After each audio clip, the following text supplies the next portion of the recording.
Population control यानी आबादी नियंत्रण का मतलब है ऐसी कोशिशें जो आबादी के बढ़ने को मैनेज और रेगुलेट करें।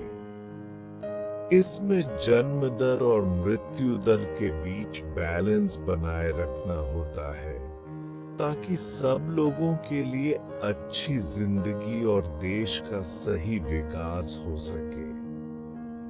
इसका ये मतलब नहीं कि हम अपनी आबादी बहुत ज्यादा कम कर दें।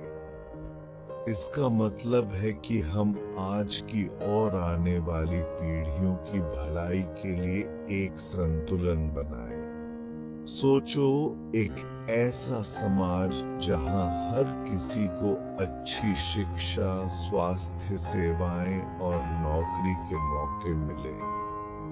पॉपुलेशन कंट्रोल का यही सपना है।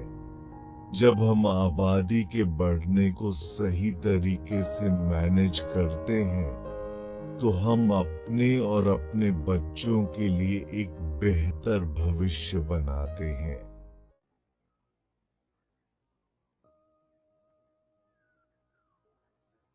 इंडिया दुनिया का दूसरा सबसे ज्यादा आबादी वाला देश है और हमारी आबादी अभी भी बढ़ रही है। हालांकि बड़ी आबादी एक ताकत हो सकती है, लेकिन ये एक चिंता का विषय बन जाती है जब संसाधन सीमित हो। हमें यह सुनिश्चित करने के लिए अपनी आबादी का प्रबंधन करना होगा कि सभी के पास आवश्यक संसाधनों और आगे बढ़ने के अवसर हों।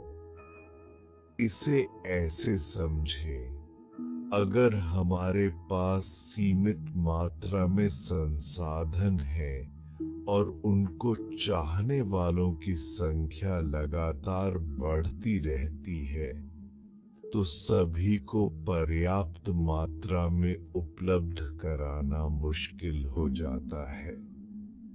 पॉपुलेशन कंट्रोल इस चुनौती से निपटने में हमारी मदद करता है।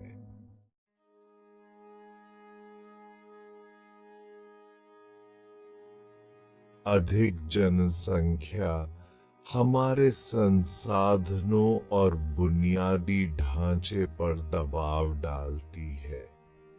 इससे बेरोजगारी, गरीबी, पर्यावरण को नुकसान और स्वास्थ्य सेवा और शिक्षा प्रणालियों पर दबाव पड़ सकता है। जब बहुत ज्यादा लोग हों और सबके लिए पर्याप्त संसाधन न हो, तो यह एक असंतुलन पैदा करता है जो सभी के जीवन स्तर को प्रभावित करता है। एक ऐसे क्लासरूम की कल्पना करो जो छात्रों से खचाखच भरा हो। शिक्षकों के लिए सभी छात्रों पर व्यक्तिगत ध्यान देना चुनौतीपूर्ण हो जाता है और हो सकता है कि छात्रों को सीखने का सबसे अच्छा अनुभव न मिले। इसी तरह अधिक जनसंख्या हमारे देश की प्रगति और विकास में बाधा बन सकती है।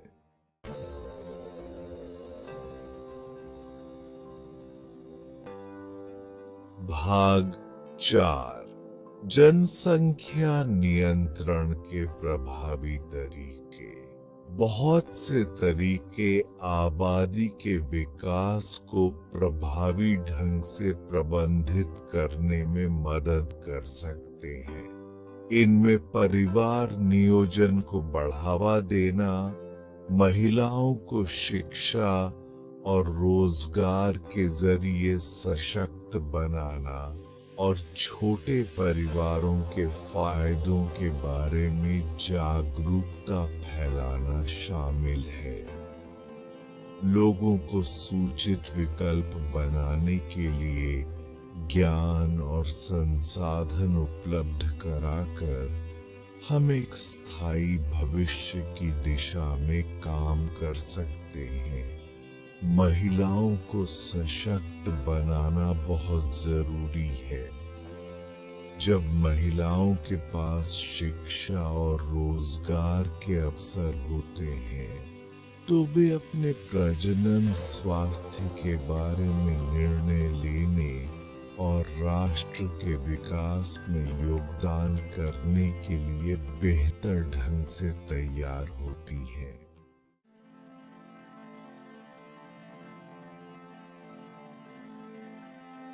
भाग 5 सफल जनसंख्या प्रबंधन के वास्तविक उदाहरण। कई देशों ने जनसंख्या नियंत्रण के उपायों को सफलतापूर्वक लागू किया है। उदाहरण के लिए चीन की एक बच्चे की नीति, हालांकि विवादास्पद थी, ने इसकी जनसंख्या वृद्धि को काफी हद तक प्रभावित किया। इसी तरह भारत में केरल जैसे राज्यों ने साक्षरता और परिवार नियोजन की पहल के माध्यम से जनसंख्या नियंत्रण में उल्लेखनीय सफलता प्राप्त की है। ये उदाहरण दर्शाते हैं कि सुनियोजित रणनीतियों और सामूहिक प्रयासों से हम अपनी आबादी का प्रभावी ढंग से प्रबंधन कर सकते हैं और आने वाली पीढ़ियों के लिए एक बेहतर भविष्य सुनिश्चित कर सकते हैं।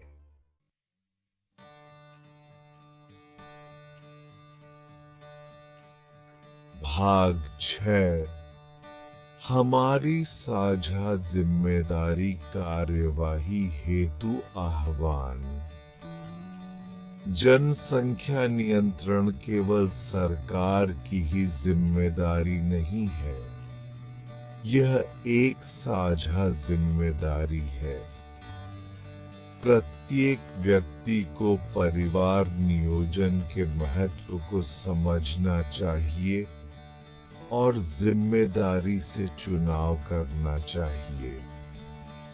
हमें जागरूकता पैदा करने, पुरानी रीतियों को चुनौती देने और एक ऐसे राष्ट्र के निर्माण के लिए मिलकर काम करने की जरूरत है जहां हर किसी को आगे बढ़ने का अवसर मिले।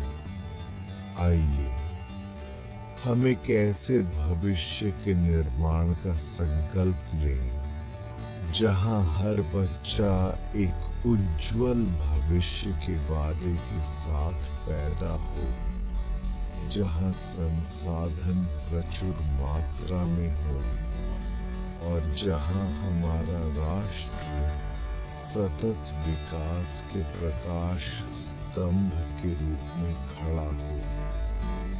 हमारा भविष्य आज हमारे द्वारा किए गए चुनावों पर निर्भर करता है।